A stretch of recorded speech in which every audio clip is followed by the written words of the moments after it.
on, guys? EK3 Mike here. I do feel funny calling myself EK3 Mike when I sold the EK3, but I'm just going to keep it like that. Who knows if I'll ever have another Honda, maybe another EK3. Anyway, today we're working on the Aristo.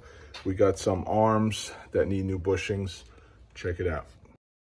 Now, I believe they call these the caster arms up front.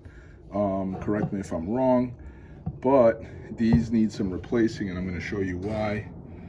I could prop my phone up like that. So this bushing here gets really worn. As you can see, it's already from the factory, got some open spaces and stuff like that, and these are prone to failure, and your alignment will always be off up front even if you get them replaced. But let me see if I can show you. There we go. See that? So you're going to feel that under braking, and also when driving. The car is moving back and forth, so this is no good. Definitely need to get changed.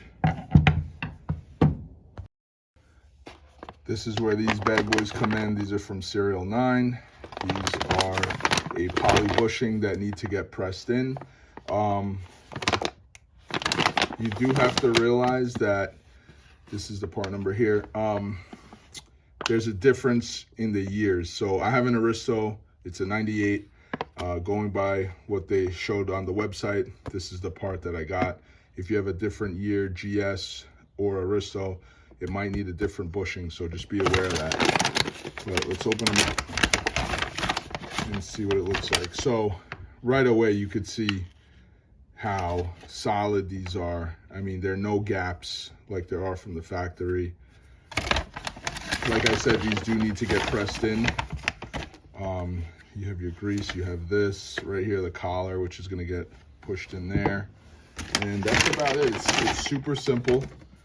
It's nothing to it. It's just a bushing that needs to get pressed in, and obviously it's going to get greased up, but you're going to have to get this out first. Okay.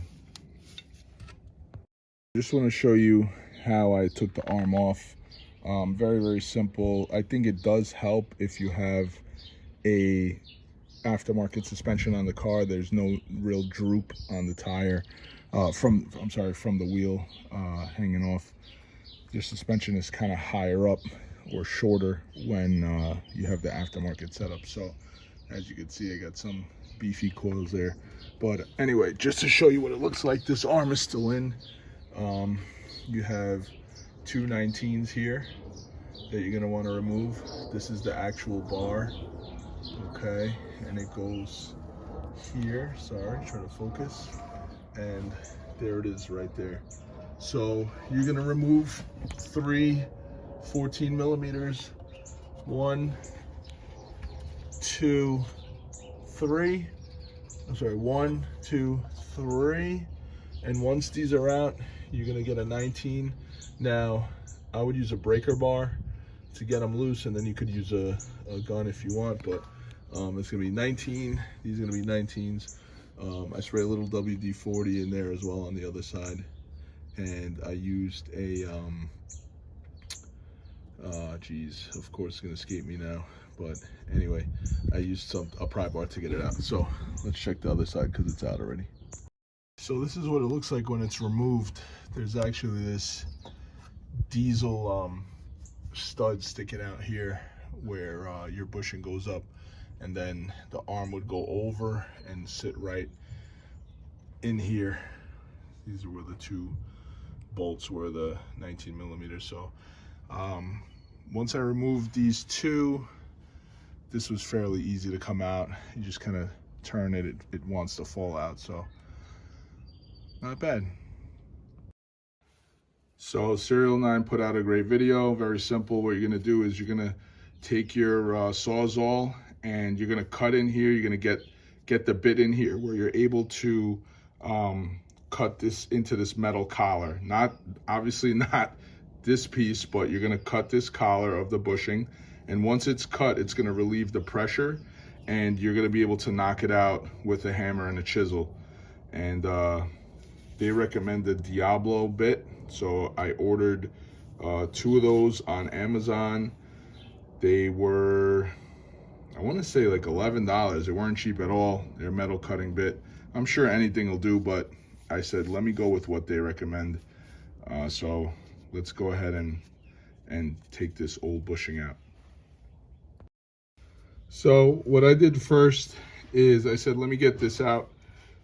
I tried with the Sawzall blade. It's kind of like an awkward angle. So I said, since I have access to a press, let me just try to force this out. So I use an old socket I have. My Honda guys will know what this is for. Getting that crankshaft bolt off. So I ended up pushing this down. It's actually a little messed up already from before today, so perfect candidate. But anyway, I use this to just force the inner part of this old bushing out. And now what I'm going to do is I'm going to go with the Sawzall and I'm going to cut this inner ring. So once that inner ring is cut, I could finish getting all of this out, and then I'll be good to press the new one in.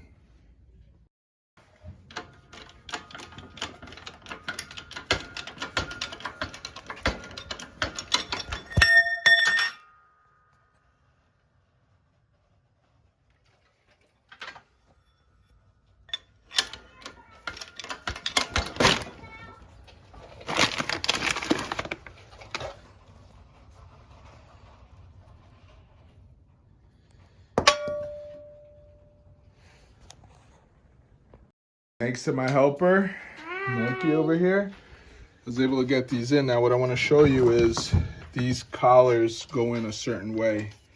And the reason why is because, as you'll see on this one, there's a larger opening. On the back side of this, it looks like this, which is smaller. Now it's tapered because of the bolt that is on the car, that bolt I showed you guys earlier. So what we did is Mikey helped me on the press. We went ahead and pressed this bushing in, and now this one goes in easy by hand. I just wanted to show you guys. Mikey, you want to hold it for me? Yeah. All right, hold this camera and show them how I just push it in by hand, okay? Mm-hmm. So it's all greased up and it goes in perfectly by hand. Okay, I'm gonna give it a little tap with the mallet, but it's flush. That's all that matters. It's good. And now we got two that are ready to go on the car. As you can see, way better than the OEM. I had marked this one with the driver's side. It says driver's side right there. So now we know. Good to go. So when you're all done, it should look something like this. Way better bushing. And I get that alignment. Make sure everything's good.